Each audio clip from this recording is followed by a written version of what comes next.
ชูศรีหรือว่าธนาคารกสิกรไทยเลขที่บัญชี376225327327-2ชื่อบัญชีพระมหาดวงทิพย์ปริยัติธารีหรือว่าตามเจตนาในช่องทีวีออนไลน์ธรรมะเป็นทีมในค่ำคืนนี้นั้นอาตมาภาพทักทายท่านผู้ชมผู้ฟังที่รับชมรับฟังทางสถานีวิทยุก็ดีทางทีวีช่องทำเป็นทีออนไลน์ก็ดีทั้งต่างประเทศและในประเทศทั้งพระเจ้าประสงค์ทุกท่านวันนี้ก็ถือว่าเป็นการจัดรายการครั้งแรกวันนี้ในหัวข้อพระสงฆ์สังฆพัฒนาในยุค New Normal ได้นำทุกท่านเข้าสู่โดยอบรมประชาชนประจำตำบลของจังหวัดเชียงใหม่ซึ่งวันนี้นั่นก็มีพระเจ้าประสงค์ผู้เข้าร่วมรายการถึง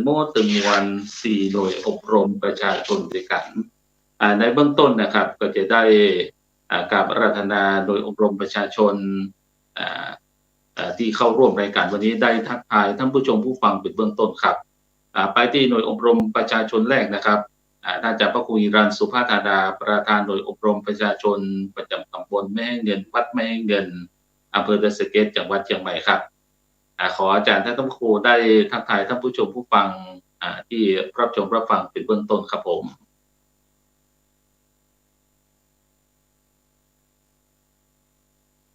อาจารย์ไม่ได้เปิดไมค์นะครับกราบคารวะพระเถรานุเถระทุกรูปตลอดถึงขอแสดงความนับถือผู้เข้าร่วมรายการทั้ง4ท่านด้วยกันนะวันนี้ซึ่งวันนี้ก็ถือว่าเป็นโอกาสดีที่ได้รับการนิมนต์เข้ามาร่วมในการเรียกว่าพูดจากันแล้วกันเนาะพูดจากันเพราะว่างานที่เกิดขึ้นนั้นก็อาศัยทุกภาคส่วนนั่นแหละที่จะเข้ามาร่วมในการอู้จากันแลกเปลี่ยนในด้านของหน่วยอบรมประชาชนของไม่ให้เงินก็ดีสารพีของบ้านทาตลอดถึงตรงสโตกก็ดีที่จะได้มีโอกาสได้แลกเปลี่ยนในการทำงานแต่ละที่พื้นที่ก็ยังมีจุดเด่นจุดด้อยที่ทุกท่านได้นำมาพัฒนาให้ดีขึ้นก็เป็นการนำเสนอให้คณะสัตยาญาติโยมที่ได้รับฟังในรายการนี้ว่าคณะพระสงฆ์เราก็ทำงานกันอยู่เป็นเนืองนิดเหมือนกันแบบต่อเนื่องบางครั้งอาจจะมาได้ออกทางสื่อก็ดีแต่ว่าก็ยังทำกันนั้นสำหรับในการพบปะช่วงแรกก็คงจะฝากไว้ตัวอีก่อนเดี๋ยวเราก็จะพบกันในตามวาระที่ทางผู้ดำเนินการได้ถามคำถามเข้ามาเนาะครับขอบคุณท่านอาจารย์พระครูอิรันนะครับต่อไปไปที่โดยอบรมประชาชนประจำตำบลทุ่งสะโตกครับอาจารย์พระครูวิวิทย์ประชานุกูลโดยประธานโดยอบรมประชาชนประจำตำบลทุ่งสะโตกวัดหัวรินอำเภอสันปะตองในเบื้องต้นรัตนาท่านอาจารย์พระครูได้ทักทายท่านผู้ชมผู้ฟังครับผม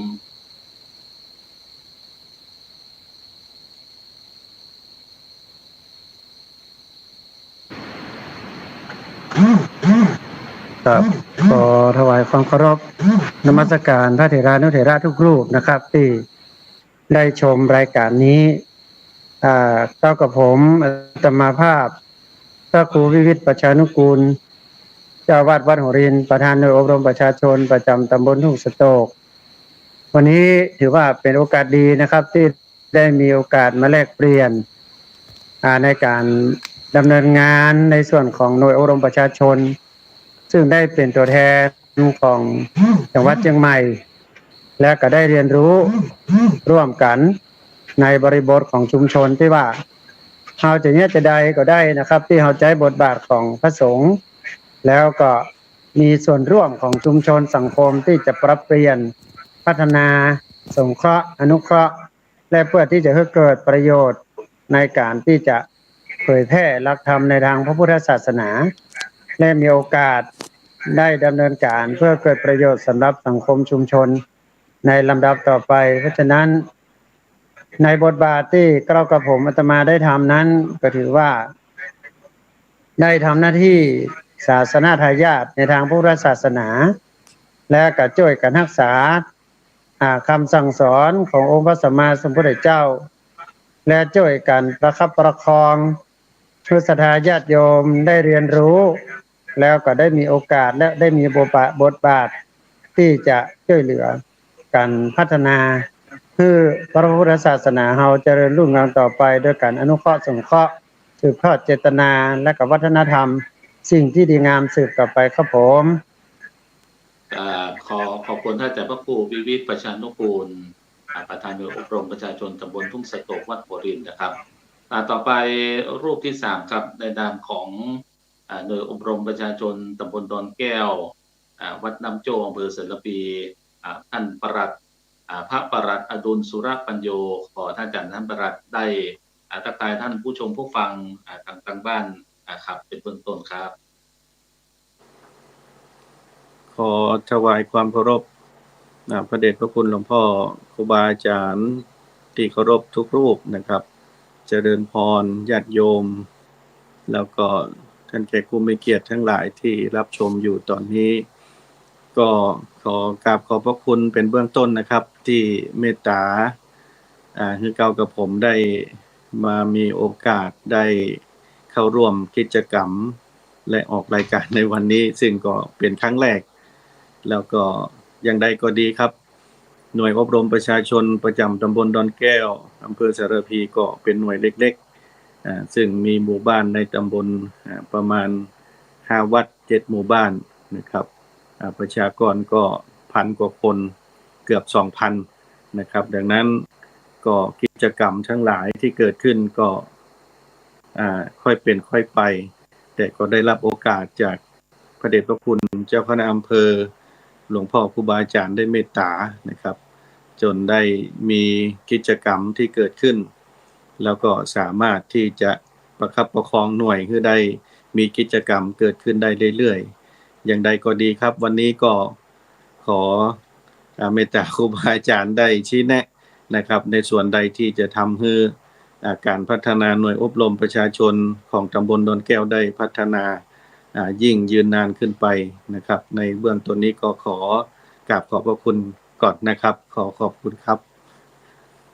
ขอบคุณท่านอาจารย์พระปลัดอดุลสุรปัญโย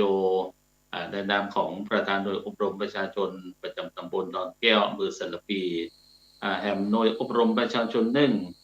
ซึ่งอยู่ในอำเภอแม่ออนถือว่าวันนี้มาไกลเหลือเกินนะครับหน่วยอบรมประชาชนประจำตำบลแม่ทาวันนี้ในนามประธานหน่วยได้มอบหมายให้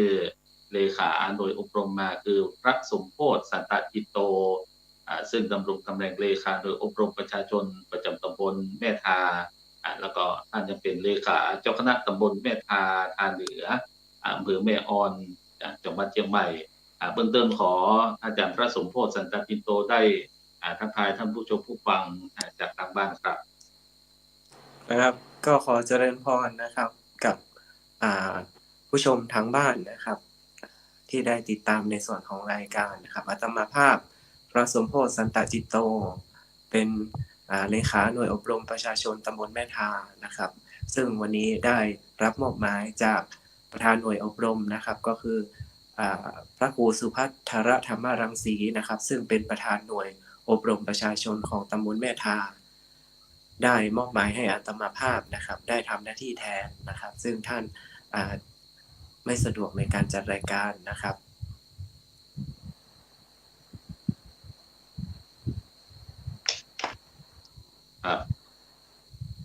เบื้องต้นขอบคุณท่านอาจารย์พระสมโพธินะครับวันนี้มาในนามของประธานหน่วยคือท่านอาจารย์พระครูสุภัทธรรมรังสีนะครับประธานหน่วยครับฉะนั้นในเบื้องต้นก่อนที่จะได้คุยถึงกับหน่วยอบรมประชาชนประจำตำบลท่านก็ขอทักทายท่านผู้ชมผู้ฟังที่ได้ทักทายมาจากน่านก็ดีจากต่างประเทศก็ดีที่ได้คอมเมนต์มาว่าโอ้ทางน่านชัดเจนสถานญาติโยมพระเจ้าประสงค์เขานะครับอยู่ทางใดก็กดไลค์กดแชร์หรือว่าคอมเมนต์ได้นะครับเพื่อกำลังใจประธานหน่วยทุกๆพระเจ้าประสงค์ที่ร่วมรายการนะครับเบื้องต้นก่อนที่จะได้นำพระเจ้าประสงค์ผู้ร่วมรายการนั้นเข้าเสวนาพูดคุยในการอบรมหน่วยอบรมประชาชน ก็ผมอาตมาภาพนั้นก็อยากจะเกริ่นประวัติความเป็นมาให้กับทุกท่านได้รับทราบว่าทุกท่านนั้นอาจจะสนใจหรือว่าสงสัยว่าหน่วยอบรมประชาชนหรือว่ามีชื่อย่อว่าอปตจะเหมือนกับอบตหรือว่าเทศบาลของทางบ้านเมืองก่อแล้วก็ประวัติความเป็นมาที่ทางคณะสงฆ์ที่ได้ตั้งหน่วยอบรมมีวัตถุประสงค์อย่างใดเป็นต้นถ้าเราย้อนไปนะครับผู้ชมผู้ฟังทุกท่านว่าหน่วยอบรมประชาชนนั้นก่อตั้งเมื่อปี 2518 เป็นต้นมา โดยนำเรียของสมเด็จเจ้าพระคุณพระพุทธโฆษาจารย์สมเด็จฟื้นจุตินทรมหาเถระเจ้าวัดวัดสัพพยาในครั้งนั้นก็เป็นกรรมการมหาเถรสมาคมเจ้าพระคุณสมเด็จพระพุทธโฆษาจารย์นั้นก็ได้เล็งเห็นถึงวัตถุประสงค์ของพระสงฆ์ผู้เป็นผู้นำในการเผยแผ่พระพุทธศาสนาโดยการใช้วัดเป็นศูนย์กลางในการจัดกิจกรรมต่างๆเพื่อชุมชนเพื่อช่วยเหลือประชาชนและก็ช่วยเหลือตัวเองได้โดยตามสมควรตามรูปแบบซึ่งวัตถุประสงค์นั้นในการจัดตั้งหน่วยอบรมประชาชนตั้งแต่ปี 2518 เป็นต้นมาแล้วก็มีการปรับปรุงประกาศใช้ตามระเบียบมหาเถรสมาคมตั้งแต่ปี 2549 เป็นต้นมาว่าด้วยการจัดตั้งหน่วยอบรมประชาชนมีวัตถุประสงค์ 5 อย่างประการที่ 1 นั้นเพื่อเป็นการสงเคราะห์ประชาชนภายในตำบลนั้นๆเพื่อช่วยเหลือพึ่งพาตัวเองได้ประการที่ 2 ของการจัดตั้งหน่วยอบรมเพื่อเป็นการทำงานบูรณาการร่วมกันระหว่างบ้านวัดโรงเรียนหรือว่าหมู่เฮาทั้งหลายคุ้นเคยกันในคำว่าบวรนั่นเองเป็นต้นคือมีความรู้มีความสามารถมีพฤติกรรมและนำไปสู่การพัฒนาสังคมให้เกิดความยั่งยืนวัตถุประสงค์ข้อที่ 3 นั้นเป็นการทำงานด้านสาธารณสงเคราะห์และการเรียนรู้ของตำบลนั้นๆก็คืออู้กันง่ายๆคือพระเจ้าประสงค์ภายในตำบลนั้นจะได้ร่วมกันทำงานทางด้านสาธารณสงเคราะห์ซึ่งเป็นหนึ่งในหัวข้อ 8 ข้อของหน่วยอบรมประชาชนในวัตถุประสงค์ข้อที่ 4 นั้นเพื่อเป็นการสนับสนุนนโยบายของคณะสงฆ์และนโยบายของรัฐเพื่อสร้างความอยู่ดีกินดีและมีความสุขของประชาชนและประการสุดท้ายประการที่ 5 วัตถุประสงค์ของการจัดตั้งหน่วยอบรมประชาชนตั้งแต่ปี 2518 เป็นต้นมานั้นก็เป็นการสนับสนุนอาชีพให้เกิดความสุจริตและความถูกต้องและความเป็นธรรมเป็นต้นในการจัดตั้งหน่วยอบรมประชาชนมี 8 หัวข้อ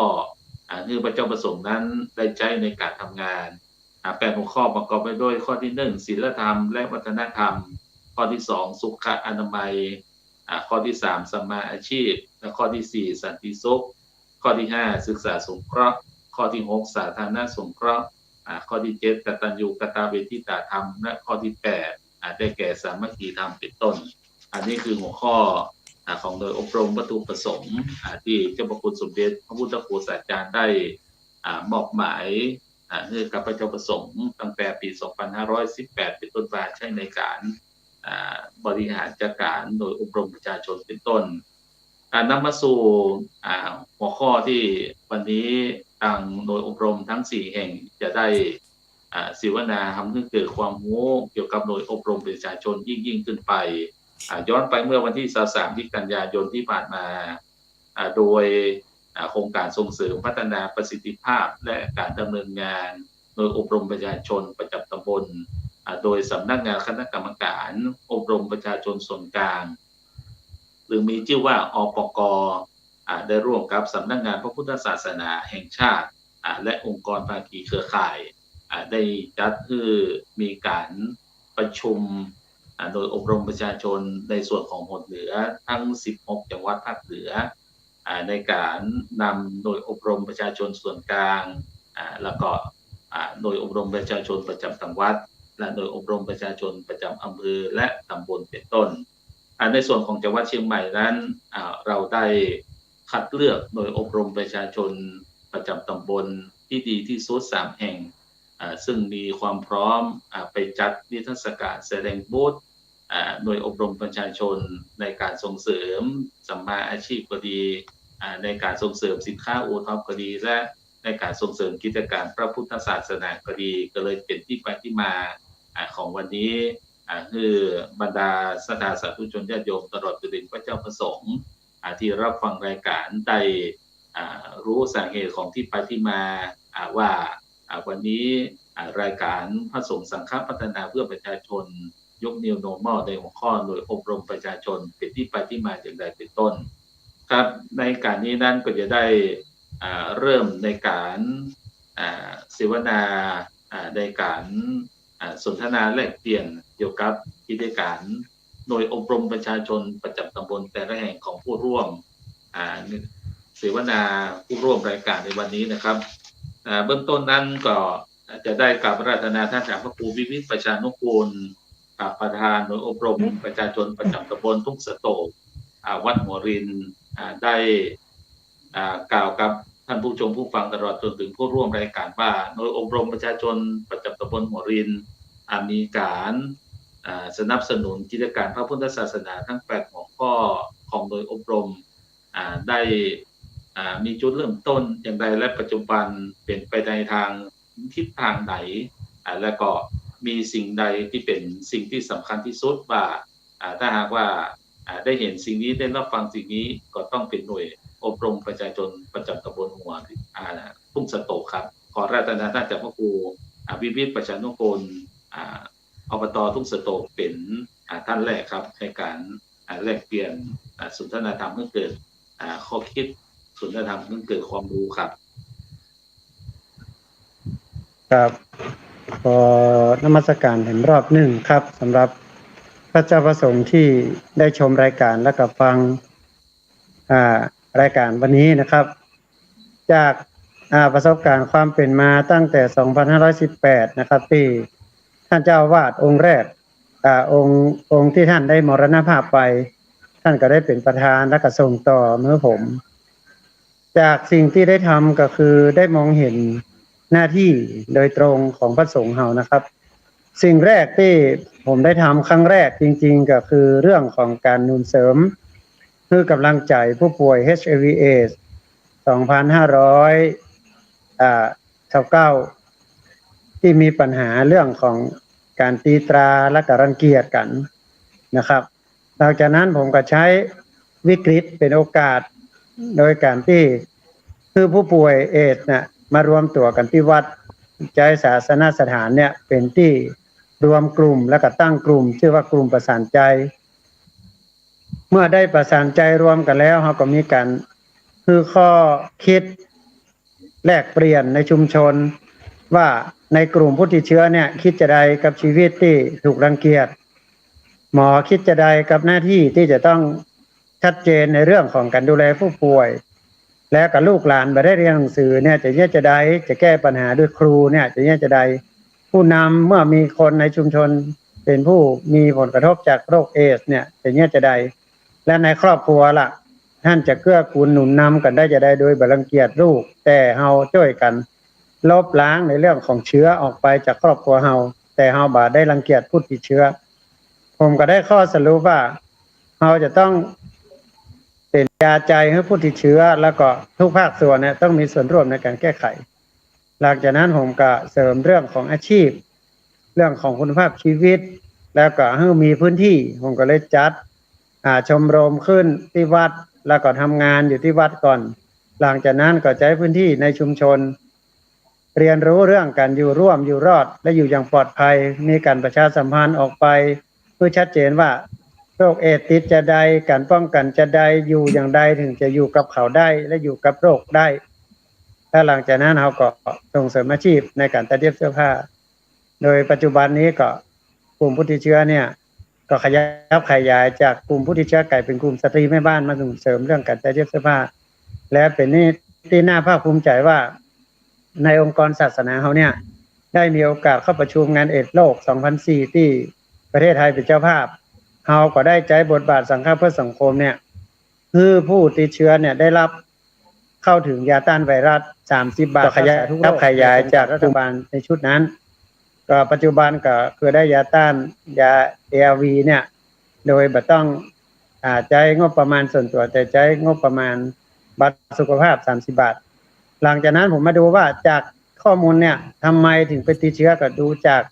สถิติที่ตายที่ติดก็เกิดจากการไปดื่มเหล้าแล้วให้แยกจะได้ห่างเรื่องเหล้าเขาก็ต้องเอาศีลเข้ามาเป็นตัวกำหนดโดยวัฒนธรรมประเพณี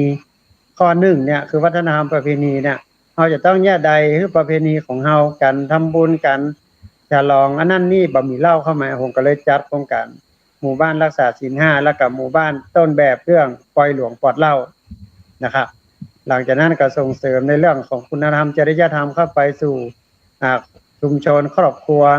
ที่เราจะบอกว่าจะเนี่ยจะได้ให้ลดและเลิกได้เพราะมีผลกระทบจากการที่ไปติดเชื้อแล้วส่วนอื่นก็คือหนุนเสริมในเรื่องของการนำผู้ป่วยสุราเนี่ยเข้ามาบำบัดฟื้นฟูที่ศูนย์ซึ่งขณะนี้ผมตั้งศูนย์อยู่ที่อำเภอแม่วางแต่แท้จริงแล้วเนี่ยผมทำงานในส่วนของอำเภอสันปะตองตำบลทุ่งสะโตกแต่เราบ่มีพื้นที่สัปยะพอดีมีญาติโยมปวารณาถวายที่ดิน14 ไร่ผมก็เลยมาจัดที่นี่เป็นศูนย์ฟื้นฟูผู้ป่วยสุราเชิงพุทธและผู้ป่วยยาเสพติดและผู้ป่วยทั่วไปหรือว่าคนที่ไร้ที่พักพิงก็เลยมีการหนุนเสริมเรื่องอาชีพขึ้นมาแห่มในรูปแบบหนึ่งรูปแบบที่ทำก็คือเนี่ยจะได้คนกลุ่มนี้มีหน้าที่และบทบาทเกิดความภาคภูมิใจจากที่ถูกตีตราจากสังคมก็เลยจัดตั้งศูนย์อาหารโรงอาหารโรงทานโรงธรรมขึ้นนะครับปัจจุบันนี้โดยเฮือละอ่อนที่เคยผิดพลาดในชีวิตไปติดเหล้าเมายาก็ดีมาบริหารประสานงานเชื่อมกับสังคมชุมชนประกาศในสื่อจอของ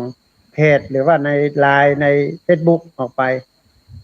มีความคิดว่าเขาจะได้โครงการเท่านี้ผมก็เลยว่า1เราทำบุญได้นิมนต์พระเจ้าประสงค์มารับบาตรในโรงทานโรงอาหารเฮาถวายอาหารพระเจ้าประสงค์รับพรและอุทิศให้แก่บุคคลีครับบุพการีเฮาแล้วหลังจากนั้นคนงานที่ผมเอามาบำบัดฟื้นฟูที่ไม่ได้บวชอยู่เนี่ยทำงานก็มีข้าวกินแล้วก็แม่ครัวพ่อครัวที่เพิ่นยากไร้ก็ดีครอบครัวมีปัญหาก็ดีเฮาเอาเพิ่นมาช่วยเอาก็สงเคราะห์เพิ่นไปเรื่องอาหารเรื่องปัจจัยเรื่องค่าน้ำมันแล้วก็อาหารไปเลี้ยงดูครอบครัวได้ตัวหลังจากนั้นเราก็มาคิดว่าเราทำบุญแล้วมันก็ต้องหาต้นทุนมาเพิ่มจะทำจะได้ดีก็เลยทำบุฟเฟ่อาหารประมาณ10 อย่างของฟรีก็คือมีขนมคิดอยู่แค่อย่างละ5 บาท5 7 35อาหารถ้วย1 5 บาท5 บาทว่าไปกินตึงหมด35ก่อนเลือกกินก็จานละ10 บาทข้าว5 บาทแกง5 บาทครับผมก็เอามาเป็นทุนก็นว่าจากทำบุญแล้วก็ทำทุนหลังจากนั้นผมทำทานครับผมเอาอาหารที่เหลือหรือว่าอาหารที่มันสามารถที่จะนำพาไปสู่ครอบครัวนำพาไปสู่คนที่เจ็บป่วยญาติผู้สูงอายุคนไข้ติดเตียงหรือว่านำไปถวายพระสงฆ์วัดอื่นๆเนี่ยผมก็ฮือญาติโยมที่มาเนี่ยรับไปนะครับอันนี้เป็นโครงการที่เราทำเพื่อเสริมสร้างในเรื่องของการสงเคราะห์คนในชุมชนคนไร้ที่พักพิงมีอาชีพมีงานทำหลังจากนั้นก็เอื้อประโยชน์สำหรับคนไข้จะเป็นโควิดก็ดีคนไข้ติดเตียงก็ดีผู้สูงอายุก็ดีหรือว่าแม้กระทั่งพระเจ้าพระสงฆ์ผมก็มีโครงการเดือนละครั้งถวายอาหารพระสงฆ์จะวางไว้ที่ประมาณ59 รูปต่อ1 เดือนนะครับนิมนต์พระสงฆ์พ่องนิมนต์หน่วยอบรมพ่องพระอสวพ่องมาฉันครับผมอันนี้ก็คือได้เกื้อกูลทั้งพุทธศาสนิกชนพระเจ้าพระสงฆ์และผู้ป่วยแล้วก็สามารถที่จะทำให้คนในชุมชนมีงานทำปลูกพักปลูกไม้มาส่งได้นะครับผมครับนี่คืองานที่เราได้ท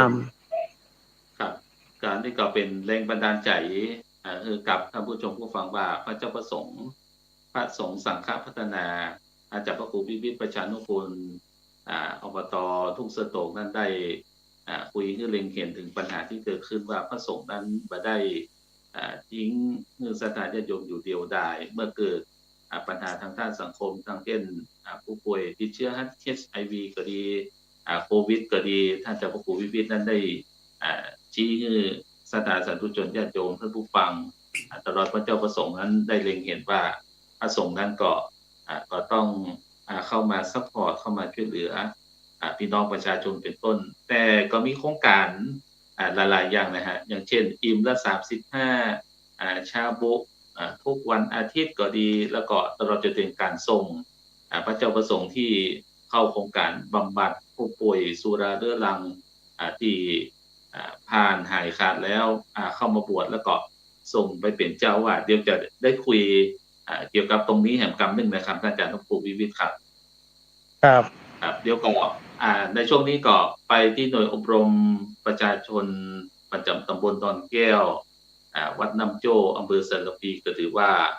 เป็นหน่วยอบรมประชาชนหนึ่งที่ประธานหน่วยก็คือท่านอาจารย์พระประหลัดอดุลสระปัญโยถือว่าเป็นพระรุ่นใหม่พระรุ่นใหม่ในที่นี้สันละพีนั้นมีโครงการสันละพีโมเดลโดยหลวงพ่อเจ้าคณะอำเภอสันละพีได้นำคณะทำงานตลอดจนถึงคณะผู้บริหารของท้องถิ่นท้องที่ออกรายการในครั้งก่อนก็เลยสืบเนื่องวันนี้ก็ได้การพัฒนาท่านอาจารย์พระประหลัดอดุลสุรปัญโยซึ่งถือว่าเป็นพระรุ่นใหม่ก็เกินนิสดาญาติโยมผู้ฟังได้ฟังว่าท่านอาจารย์ท่านประหลัดอดุลนั้นโดยพื้นเพนั้นเป็นคนโคราชนะครับนครราชสีมาได้มาอยู่เชียงใหม่ในการมีวัฒนธรรมทางด้านการกินภาษาพูดที่แตกต่างกันกับชุมชนของน้ำโจของดอนแก้วสารพีแต่สามารถประยุกต์ปรับเข้ากับคณะสงฆ์และก็ปรับเข้ากับศรัทธาสาธุชนญาติโยมได้ดีมากจนเป็นหมู่บ้านรักษาศีล 5ต้นแบบประจำปี 2564 ของจังหวัดเชียงใหม่แล้วก็เป็นหน่วยอบรมประชาชน1ใน3หน่วยที่ถูกคัดเลือกเป็นจัดนิทรรศการที่มหาจุฬาลงกรณราชวิทยาลัยวิทยาเขตลำพูนในวันที่23ที่ผ่านมาครับขอรัตนาท่านอาจารย์พระประหลัดอดุลสุรปัญโยได้พูดถึงแนวทางในการทำงานของอบต.ดอนแก้วว่าอบต.ดอนแก้วมีแนวทางในการบริหารจัดการหรือว่ามีแนวทางในการทำงานอย่างไรถึงเป็นอบต.ที่ดีเยี่ยมของจังหวัดเชียงใหม่โดยหนึ่งแล้วก็เป็นหมู่บ้านรักษาศีล 5ต้นแบบครับขอรัตนาได้พูดคุยเกี่ยวกับการทำงานให้กับท่านผู้ชมผู้ฟังตลอดจนถึงผู้ร่วมรายการได้ฟังครับก็ขอถวายความเคารพพระเดชพระคุณครูบาอาจารย์ที่เคารพทุกรูปอีกครั้งหนึ่งนะครับแล้วก็เจริญพรญาติโยมที่กำลังรับฟังอยู่ทุกท่านก็หน่วยอบรมประชาชนประจำตำบลดอนแก้วอำเภอสารพีกับผมก็ได้รับมอบหมายถวายตั้งแต่เต้นแรกนี่ก็คือพอได้มาเป็นรักษาการเจ้าวาดที่วัดน้ำโจนี่ก็มีหลวงพ่อเจ้าวาดวัดสันต้นกอกท่านก็ว่ามีพระหนุ่มมาอยู่โดยเฮาละขอมอบหน้าที่อันนี้เพื่อได้สานต่อที่จริงผมก็บ่เคยได้รับทราบข้อมูลว่ามีหน่วยแบบนี้เพราะว่าแล้วก็ผมจบจากมจร.เชียงใหม่จบปริญญาตรีปุ๊บก็มาอยู่ที่น้ำโจนี่ก็มาแรกๆก็ถือว่าผมโชคดีที่ได้มาอยู่ที่น้ำโจนี้นะครับเพราะว่าญาติโยมคือการต้อนรับอย่างดีที่ทำให้การดำเนินงานของอบต.ดอนแก้วเป็นไปได้ด้วยดีก็เพราะว่าส่วนหนึ่งนั้นหลวงพ่อเจ้าคณะตำบลครูบาอาจารย์เจ้าวาดท่านไปที่ไหนท่านจะแนะนำครับว่าอันนี้คือประธานอบต.เวลาไปเทศเวลาไปสวดหรือว่าเจอผู้นำท่านก็จะบอกว่านี่คือประธานหน่วยอบต.ดังนั้นมันก็ทำให้ญาติโยมโดยเฉพาะผู้นำท้องถิ่นได้เห็นว่าเมื่อมีประธานรูปใหม่แล้วก็หลวงพ่อคงจะให้การสนับสนุนดังนั้นเวลาไปติดต่อประสานงานมันก็ง่ายขึ้นนะครับแล้วบังเอิญว่าผู้ใหญ่บ้านของน้ำโจนี้ท่านทำโครงการที่เกี่ยวกับเศรษฐกิจพอเพียงโครงการของสสส.ซึ่งเวลาเอาผนวกกับอบต.แล้วมันก็ทำให้มันมีกิจกรรมที่เราร่วมกันถือว่าวัดได้ประโยชน์โดยในการเข้าร่วมดังนั้นก็สามารถที่จะเอาเรื่องของรักอบต.ไปประยุกต์ร่วมกับการดำเนินงานของทางผู้ใหญ่บ้านซึ่งมีการตั้งเป็นผู้นำชุมชนสภาผู้นำชุมชนซึ่ง มีการประชุมทุกเดือนแล้วก็ที่สำคัญก็คือว่าเหตุการณ์ประชุมนั้นถ้าหากมีเรื่องที่สำคัญต้องดำเนินการเร่งด่วนแล้วก็มีการประชุมเป็นกรณีพิเศษดังนั้นเมื่อมีกิจกรรมในเรื่องของวัดของหมู่บ้านของภายในตำบลเราก็จะสามารถสื่อสารแล้วก็รวมกลุ่มกันได้รวดเร็วดังนั้นการดำเนินการกับญาติโยมก็เป็นไปด้วยความเรียบร้อยแต่ก็ค่อยเป็นค่อยไปนะครับเพราะว่าแต่ก่อนวัดก็เป็นวัดน้อยๆและก็โชคดีอีกอย่างหนึ่งครับว่าหลวงพ่อเจ้าคณะอำเภอตั้งแต่หลวงพ่อรูปก่อนหลวงพ่อพระครูโสพลธรรมานุวัฒน์ท่านก็ให้การสนับสนุนและมาในสมัยของหลวงพ่อพระครูสาธรจิตโกศลในความเป็นหน่วยอบต.ท่านถือว่าเป็นหน่วยที่สำคัญดังนั้นจะมีการประชุมปรึกษาหารือว่ากิจกรรมที่เกิดขึ้นภายในแต่ละตำบลหรือภายในอำเภอจะมีการลงมติแล้วก็รับทราบแล้วก็ร่วมกิจกรรมกันโดยปกติโดยส่วนใหญ่เราจะไปกันเป็นองค์คาพยพทำให้การดำเนินงานนั้นก็แลกเปลี่ยนเรียนรู้กันเช่นโครงการที่ทำโดยต่อเนื่องเช่นโครงการพัฒนาคุณภาพชีวิตโครงการวัดช่วยบ้านวัดช่วยวัดโครงการคืนคนดีสู่สังคมอันนี้ถือว่าเป็นโครงการที่ทางคณะสงฆ์มีมติทำร่วมกันและให้ประธานหน่วยอบรมประชาชนประจำตำบลสามารถที่จะสอดแทรกกิจกรรมนี้เข้าไปในทุกๆตำบลทำให้การดำเนินงานนั้นมันก็เป็นไปด้วยความง่ายสะดวกนะครับเพราะว่าเบื้องบนเห็นความสำคัญนะครับดังนั้นก็ทำให้กิจกรรมเราดำเนินไปได้ด้วยดีเสมอมานะครับแต่ก็ถือว่าอาจจะโดดเด่นมากมายแต่ว่าก็เป็นไปด้วยความบริบูรณ์ดีครับท่านอาจารย์พระครูครับครับขอบคุณอาจารย์ประรัตดุลนะครับเบื้องต้นนั้นได้พูดคุยว่าอบต.ดอนแก้วโดยเฉพาะวัดน้ำโจได้รับโอกาสจากพระมหาเถระโดยเฉพาะที่หลวงพ่อเจ้าคณะอำเภอสันตปีตลอดจนถึงหลวงพ่อ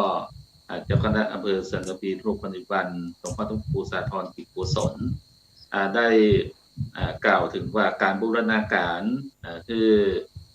กับกิจกรรมต่างๆของวัดกับบ้านและอำเภอเข้าด้วยกันโดยอาศัยความเมตตาจากพระเจ้าประสงค์ช่วยประคับประคองช่วยชี้แนะชี้นำดำเนินกิจการโดยอบรมประชาชนประจำตำบลดอนแก้วได้ประสบผลสำเร็จแต่ก็มีแห่งหลายกิจกรรมนะครับเพราะปีที่ผ่านมานั้นก็กับผมในฐานะเลขานุการสมัชชาศีล5คนเหนือได้ลงพื้นที่ก่อนในครั้งนั้นท่านจักรประรัตน์อดุคงจะไปอยู่นะครับได้ผมไปก่อนครับก็ได้เล็งเห็นว่าวัดน้ำโจนั้นไม่ใช่ธรรมดานะสถานญาติโยมผู้ฟังก็ได้จัดให้มีการเทศน์โดยการนิมนต์อดีตพระมหาสมปองตระปุตโตได้ไปเทศน์ 2-3 ครั้งนะครับจากกันได้ไปเทศน์ 2-3 ครั้งตลอดจนถึงการจัดงานโดยเฉพาะโครงการส่งเสริมของคณะสงฆ์สารพีโดยเฉพาะที่เอาโครงการวัฒนธรรมสัญจรซึ่งก็จะมีการพิโครงการที่โรงเรียนสารพีวิทยาคมก็ได้จัดที่วัดน้ำโจที่ผ่านมาก็ได้เล็งเห็นว่าก็มีคนหลายเป็นต้นนะครับอันนี้ก็คืออบต.ดอนแก้วอำเภอสารพีซึ่งเป็นอบต.น้องใหม่ซึ่งเป็นอบต.ไฟแรงที่ได้รับเมตตาจากคณะสงฆ์จังหวัดเชียงใหม่โดยเฉพาะอบก.ส่วนกลางได้จัดนิทรรศการจัดพูดใน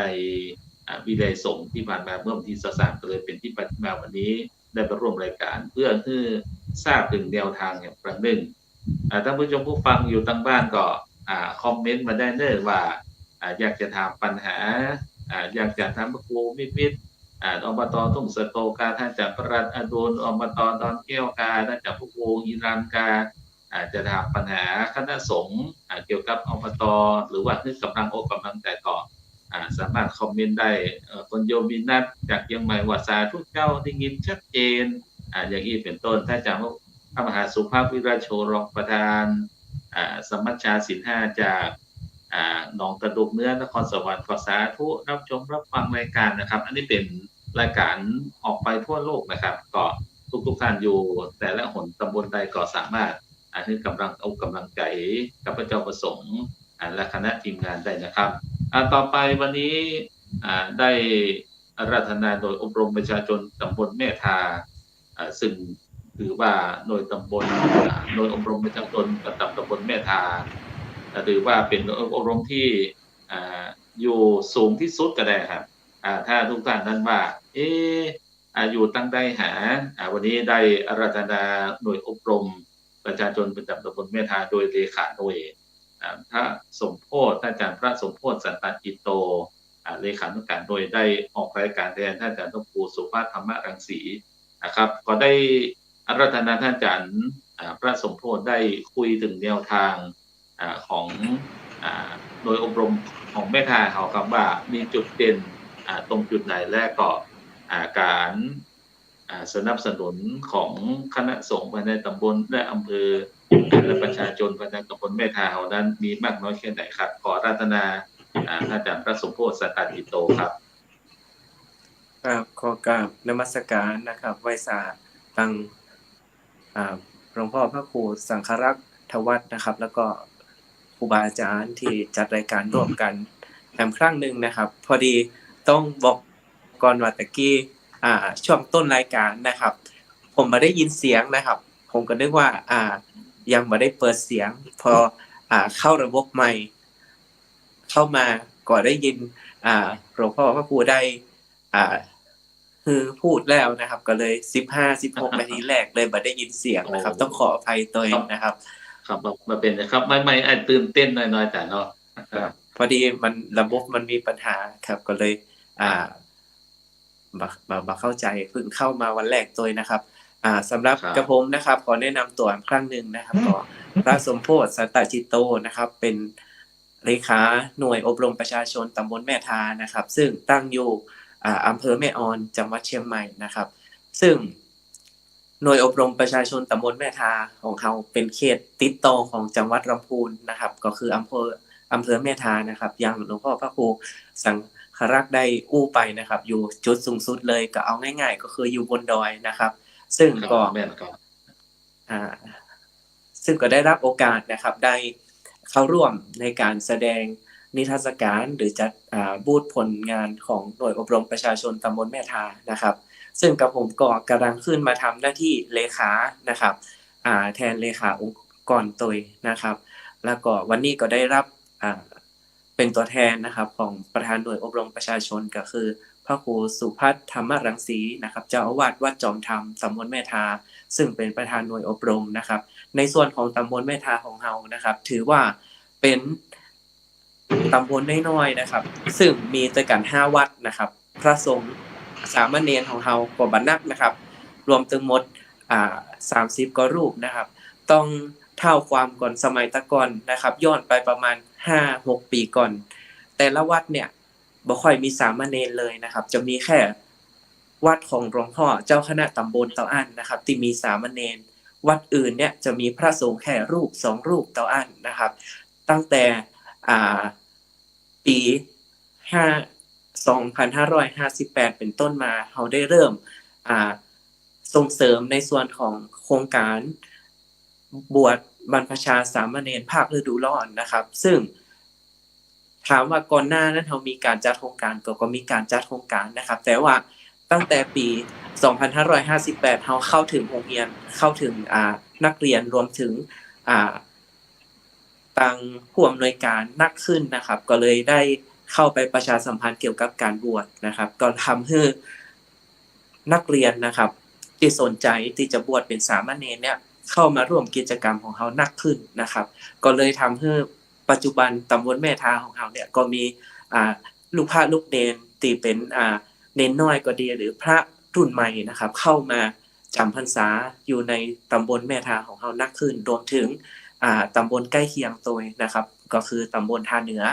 ซึ่งในส่วนของตำบลแม่ทาท่าเหนือของเขาเนี่ยครับเป็นมีหลวงพ่อเจ้าคณะตำบลองค์เดียวกันนะครับก็เลยทำให้ได้ทำงานร่วมกันในส่วนของ2ตำบลนี้ตัวนะครับซึ่งก็ได้รับความร่วมมือจากนักเรียนรวมถึงผู้ปกครองประชาชนในตำบลแม่ทาท่าเหนือเนี่ยได้ส่งบุตรหลานเข้าร่วมกิจกรรมบรรพชาอุปสมบทสามเณรภาคฤดูร้อนของเขาตั้งแต่ปีนั้นเป็นต้นมาก็เลยทำให้บุคลากร ของพระสงฆ์สามเณรในตำบลของเราเนี่ยมีนักขึ้นนะครับก็เลยได้บุคลากรในส่วนนี้นะครับก็คือพระสงฆ์สามเณรรุ่นใหม่มาร่วมกิจกรรมหลายๆด้านของคณะสงฆ์ตำบลแม่ทาของเรานะครับซึ่งก็มีการจัดโครงการหลายๆโครงการนะครับแต่ที่สำคัญก็คือทุกๆปีเขาจะมีการจัดบวชภาคฤดูร้อนนะครับในทุกๆปีและก็ที่สำคัญในช่วงของเข้าพรรษาเขาจะจัดรายการหรือว่าจัดกิจกรรมธรรมทูตสัญจรในทุกๆปีนะครับในช่วงของ3 เดือนของเข้าพรรษานะครับในปีนี้ของเราก็จัด3 ครั้งด้วยกันนะครับปกติก็จะเวียนไปในทุกๆวัดนะครับเพื่อให้ประชาชนในทุกๆวัดหรือทุกๆหมู่บ้านเนี่ยได้เข้าถึงหรือได้ร่วมกิจกรรมในครั้งนี้นักขึ้นนะครับซึ่งในส่วนของวัดจอมธรรมของเรานะครับก็จะมีการจัดพรุ่งนี้นะครับวันที่1 ตุลาเป็นโครงการครั้งที่3ของประจำปีพุทธศักราช2565ก็จะมีการจัดโครงการพระธรรมทูตสัญจรหรือโครงการธรรมะสัญจรเข้าสู่ประชาชนเนี่ยเป็นครั้งที่3นะครับซึ่งเราก็ได้ความร่วมมือทุกภาคส่วนนะครับตั้งแต่องค์กรส่วนท้องถิ่นไม่ว่าจะเป็นตั้งนายกองค์การบริหารส่วนตำบลก็ดีนะครับตั้งกำนันพ่อหลวงและประชาชนในตำบลได้ร่วมกิจกรรมในครั้งนี้โดยตลอดมานะครับซึ่ง2 ครั้งที่ผ่านมาเนี่ยก็มีประชาชนเข้าร่วมโครงการหลักร้อยตลอดนะครับแล้วก็แถมหลายๆส่วนนะครับที่คงพระสงฆ์ของตำบลแม่ทาเนี่ยได้เข้าถึงประชาชนนะครับในส่วนของส่วนอื่นๆนะครับก็จะมีการเยี่ยมช่วงที่โควิดระบาดที่ผ่านมานะครับเขาก็จะจ่ายในส่วนของกองทุนคณะสงฆ์ตำบลแม่ทาของเรานะครับได้จัดชุดนะครับเป็นช่วยผู้ป่วยที่ได้ผลกระทบในส่วนของโควิดที่ผ่านมานะครับรวมถึงในช่วงวันที่15-16ของเดือนตุลาหลังจากออกพรรษาเป็นต้นไปนะครับคณะสงฆ์เราก็จะมีการออกเยี่ยมผู้ป่วยติดเตียงรวมถึงผู้ป่วยติดบ้านนะครับในตำบลแม่ทาและเกาะทาเหนือตัวนะครับเพราะอย่างติดได้เกินไปคือของเราเนี่ยจะมีหลวงพ่อเจ้าคณะตำบลองค์เดียวกันนะครับก็จะมีการทำงานร่วมกันทั้ง2 ตำบลนะครับซึ่งเป็นผลดีครับเพราะว่าประชาชนทั้ง2 ตำบลเนี่ยก็ได้ร่วมกิจกรรมของทั้ง2 ตำบลเวลาคณะสงฆ์ของเราเนี่ยได้จัดกิจกรรมต่างๆนะครับแล้วก็ในส่วนของภาคอื่นๆนะครับสนับสนุนในส่วนของทุนการศึกษานะครับซึ่งพระครูสุภัทรธรรมรังสีหรือพระค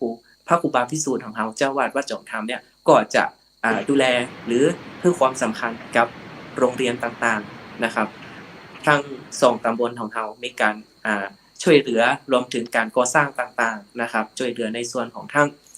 หมู่บ้านทั้งโรงเรียนและก็วัดอื่นๆตัวนะครับในการพัฒนาเสนาสนะต่างๆนะครับณปัจจุบันนี้ก็มีการก่อสร้าง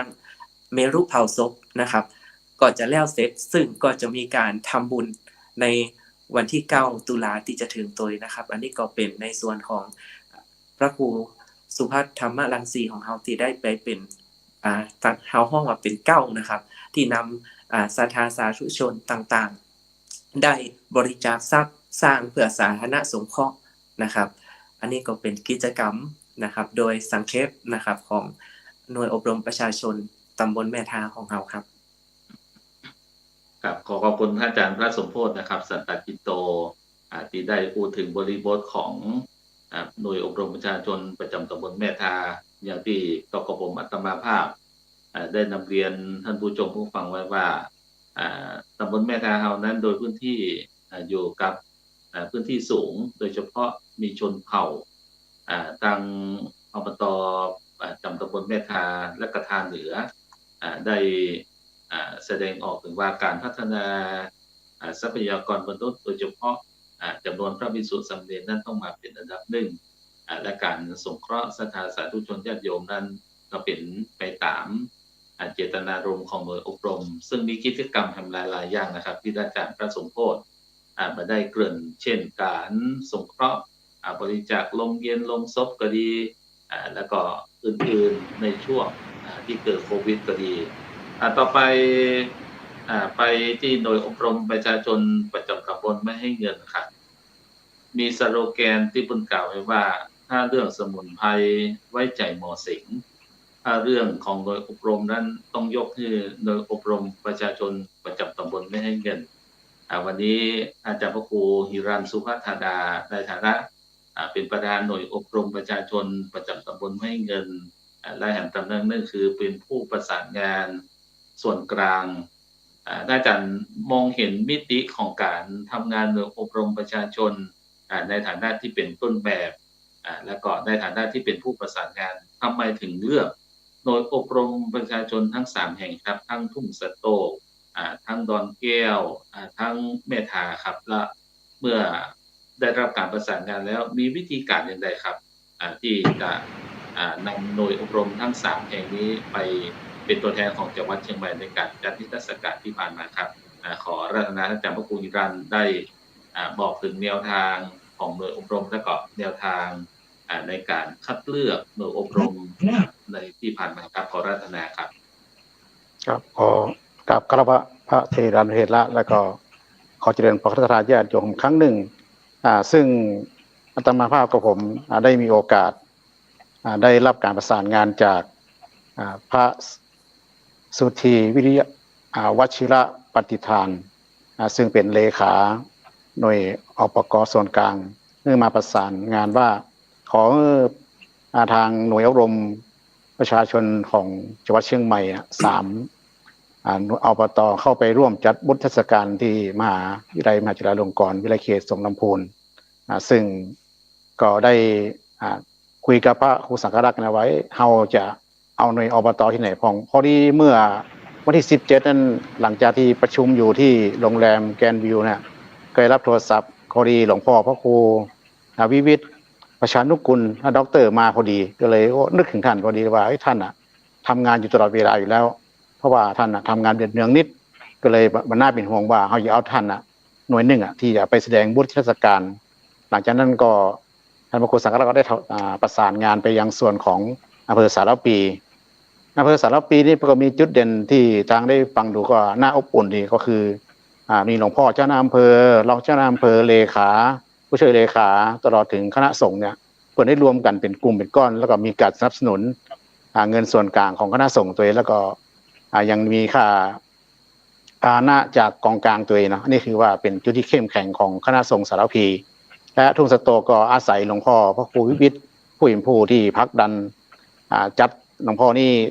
เป็นผู้ที่ทำงานแล้วก็ตอบปั๊บเลยทันทีเลยว่าไปได้เลยฮะอันนี้ก็ต้องกราบขอบพระคุณหลวงพ่อพระครูวิวิทย์ประชานุกุลที่ท่านได้รับในการที่ไปจัดบุญเทศกาลในนามของจังหวัดเชียงใหม่แล้วหลังจากนั้นก็ไปประสานกับพระครูสิริเลขานุการเจ้าหน้าอำเภอแม่อ่อนว่าขอทางทั้งแม่อ่อนจัดอบต.มา1หน่วยเพื่อก็ได้เลือกหันว่าอบต.บ้านทาหรือทาเหนือเนี่ยมีคุณสมบัติที่พอและเปิ้นกับบรรละฮะเวลาไปจัดงานเปิ้นกับไปตัวไปดูไม่พออันนี้คือว่าเป็นอบอุ่นทั้งอบต.ทั้งหมดที่เข้าไปจัดแล้วก็น่าชื่นชมเพราะช่วงที่ก่อนจะจัดนั้นเราก็ได้ลงพื้นที่ไปดูหน้างานก่อนแล้วก็ไปหันถึงคณะทำงาน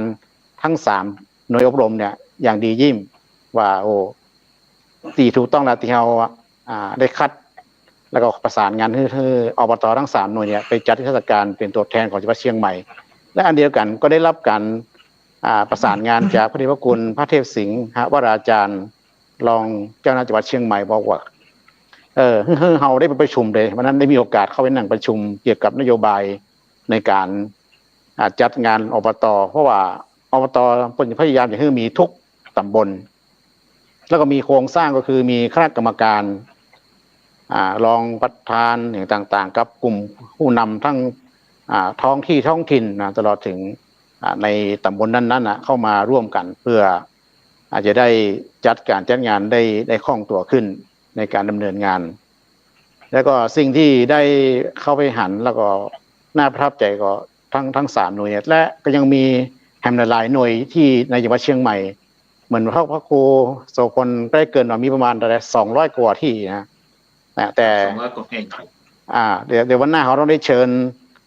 ทั้งหมดนี่แหละได้ซับเปลี่ยนเวียนกันเข้ามาแสดงแล้วก็ได้มามีโอกาสได้มาพูดจากันในรายการเพื่อได้หันถึงแต่ละที่ละทางเพราะมีอยู่25 อำเภอด้วยกัน25 อำเภอเรามีอยู่200 กว่าที่ท่านลองคิดดูว่าแต่ละที่ก็ยังมีการขับเคลื่อนที่แตกต่างกันตามบริบทนั้นๆแต่ละบริบทที่อยู่ก็มีความแตกต่างกันไปแล้วก็วิสัยทัศน์การทำงานของแต่ละท่านแต่ละพื้นที่ก็แตกต่างกันแฮมนี่สิ่งสำคัญก็คือก็ต้องมีใจฮักก่อนอันดับแรกเนาะที่จะทำงานได้รู้เรื่องด้วยดีและต้องอาศัยภาคีเครือข่ายในท้องถิ่นเข้ามาร่วมในการบริหารจัดการทำให้หน่วยงานแต่ละอบต.นั้นขับเคลื่อนไปอย่างต่อเนื่องจริงๆต่อไปนี้ได้ทราบข่าวว่าก็อย่าเน้นเรื่องของอบต.โดยที่มีพระเดชพระคุณสมเด็จพระมหาธีรจารย์เนาะท่านจะได้เป็นประธานขับเคลื่อนพร้อมโดยคณะพระเถระหลายๆรูปหลายๆท่านที่ท่านพระกุศลได้เกริ่นนำว่าสิ้นปีดูเหมือนว่าจะจัดรับเรื่องอบต100 แห่งที่โดดเด่นที่ค่อยจัดในการนำเสนอคือกับทุกภาคส่วนได้รับทราบคณะสงฆ์เขานั้นทำงานกันแบบต่อเนื่องเหมือนกันบางครั้งอาจจะไม่ได้ออกทางสื่อบางครั้งเพราะว่าพระสงฆ์เขาเนี่ยทำงานแบบบางท่านนี่ทำแบบข้อสอบอยู่ในใจท่านเนาะวันนี้ให้หมดเลยทุกอย่างที่เกิดขึ้นบางท่านก็ทำเป็นรูปเล่มออกมาซึ่งวันนี้อาศัยจำเป็นต้องได้มีทั้งรูปเล่มตัวมีหลักฐานผู้เข้าร่วมต่างๆมีทั้งรูปภาพเพื่อได้ประกอบองค์รวมมาทั้งหมดวิธีการทำงานต่างๆคือแต่ละที่อาจจะมาดูงานว่าวิธีการทำงานเท่านั้นทำในแบบใดเพราะแต่ละพื้นที่เนี่ยก็อย่ามีวิธีได้มีปัญหาแล้วก็สามารถแก้ไขปัญหาตัวเองที่มีอยู่นะพัฒนาให้ดีขึ้นนะเพื่อมันสอดคล้องกับบริบทตัวเก่าซึ่งก็เหมือนอย่างเขาที่ท่านว่ามี5 วัดแต่อบต.ไม่ให้เงินเขามี4 วัดเลยเนาะมีน้อยกว่าของท่านแล้วก็อาศัยว่าทำงานแบบต่อเนื่องมาเรื่อยๆก็มีการพัฒนาปรับปรุงแก้ไขลุกลับปรับเปลี่ยนเนาะในการประยุกต์ใช้ในการทำงานต่างๆอันนี้ก็ต้องขอชื่นชมคณะทำงานตลอดถึงหลวงพ่อเจ้าคณะอำเภอทุกอำเภอตลอดถึงประธานหน่วยทุกหน่วยนะครับที่ท่านได้เสียสละเวลาแล้วก็รับว่าจะไปจัดในงานที่ลำพูนให้กับตัวแทนจังหวัดเชียงใหม่ต้องขอกราบขอบพระคุณนะที่นี้ตัวครับขอบคุณท่านอาจารย์พระครูฮิรันสุภธาดาในนามของประธานหน่วยอบรมประจำตำบลแม่เงินได้กล่าวเป็นที่ไปที่มาของการนำเสนอโดยอบรมประชาชนและก็ถือว่าเป็นโดยอบรมประชาชนต้นแบบของจังหวัดเชียงใหม่ถ้าหากว่านึกถึงโดยอบรมนั้นก็อาจจะนึกถึงโดยอบรมประชาชนประจำตำบลแม่เงินเป็นอันดับแรกอาตมาภาพ9 กับผมนั้นได้มีโอกาสเข้าร่วมรับฟังในการประชุมเพิ่มประสิทธิภาพโดยอบรมประชาชนส่วนกลางหลังจากที่วันที่23 กันยายนนั้นเราจัดในส่วนของคนเหนือแล้ววันที่27 ที่กันยายนที่ผ่านมานั้นเพื่อก่อจัดที่วัดไร่ขิงพระรามหลวงในของหนตะวันออกหนกลางและก็หนใต้ในการประชุมทั้งออนไซต์ทั้งอินไซต์โดยซึ่งสามารถรับชมรับฟังทางอินเทอร์เน็ตและก็สามารถเข้าร่วมกิจกรรมโดยมีประธานก็คือเจ้าพระคุณสมเด็จพระมหาธีราจารย์กรรมการมหาเถรสมาคมเจ้าวัดวัดพระเชตุพนวิมลมกรามรับเป็นเจ้าภาพส่วนกลางในการดูแลทางด้านโดยอบรมประชาชนประจำตำบลก็ได้มอบนโยบายในการบริหารจัดการโดยอบรมประชาชนประจำตำบลว่าในรูปแบบของการจัดกิจกรรมในรูปแบบของการจัดการทำงานของโดยอบรมประชาชนเริ่มต้นโดยการปฏิบัติตามระเบียบของมหาเถรสมาคมในปี 2546 เป็นต้นมาก็ ก็คือมีการประกาศคำสั่งแต่งตั้งประธานหน่วยรองประธานทั้งฝ่ายบรรพชิตและคฤหัสถ์และก็คณะกรรมการเพื่อเป็นการบูรณาการหน่วยอบรมประชาชนทุกแห่งได้ทำในลักษณะเป็นรูปแบบตะกี้ท่านอาจารย์พระครูอิรันสุภัทนาก็ได้คุยเกริ่นไว้ว่าแห่งกรรมนี้ในการจัดกิจกรรมของคณะสงฆ์ในการทำงานของคณะสงฆ์เป็นต้นว่าวัดประชารัฐสร้างสุขก็ดีที่เราทำในปัจจุบันแล้วก็หมู่บ้านรักษาศีล5ก็ดีอันนี้ก็จะอยู่รวมกันในหน่วยอบรมประชาชนประจำตำบลทุกแห่งก็จะได้ขับเคลื่อนกิจกรรมทั้ง3อย่างอย่างที่ได้เกิดไว้เช่นหน่วยอบรมประชาชนประจำตำบลทั้ง8หัวข้อหมู่บ้านรักษาศีล5และโครงการวัดประชารัฐสร้างสุขนะครับในการนี้ก็มีศรัทธาญาติโยมทักมาทาง Messenger ว่าคุณโยมสนใจนินเกตสาธุได้รับชมรับฟังชัดเจนท่านอาจารย์ท่านพระครูอนุสิทธิธีรคุณพระเจ้าพระสงฆ์เขาก็รับฟังรายการของหมู่เฮาด้วยนะครับก็ว่าสาธุเด้อกับทุกๆหน่วยคุณโยมนงเพียรศิลป์ก็บอกสาธุเจ้าฟังชัดเจนคุณโยมแสงจันทร์ไพศรีก็สาธุรับฟังพระเจ้าพระสงฆ์ถึง4รูป5รูปด้วยนะเจ้าแล้วก็คุณโยมบานเย็นเนาะล่าสุดเนี่ยคุณโยมสุวรรณตัวก็เป็นที่น่าชื่นใจนะครับทั้งหน่วยอบรมทุกๆตำบลภายในจังหวัดเชียงใหม่โดยเฉพาะทั่วทั้งประเทศไทยโดยเฉพาะจังหวัดเชียงใหม่นั้นมี200กว่าหน่วยครับก็ถือว่าเป็นจังหวัดใหญ่แล้วก็มีหน่วยอบรมประชาชนที่มากพอสมควรครับในการนี้นั้นเข้าสู่การแลกเปลี่ยนความคิดเห็นในรอบที่2ก็จะได้รัตนาท่านอาจารย์พระครูวิวิตรประชานุกูลเป็นท่านแรกว่าในการทำงานนั้นมีปัญหาอุปสรรคในการทำงานครับเช่นบางครั้งนั้นศรัทธาสาธุชนญาติโยมอาจจะมองว่าอันนี้มันเหมือนจะคิดของสงฆ์ก้าเช่นการทำอาหารก็ดีเช่นการสงเคราะห์ผู้ป่วย HIV ก็ดีซึ่งยุคแรกๆนั้นอาจจะมีการแอนตี้หรือว่ามีการต่อต้านอาจารย์พระครูวิวิตรประชานุกูลมีวิธีการจัดการ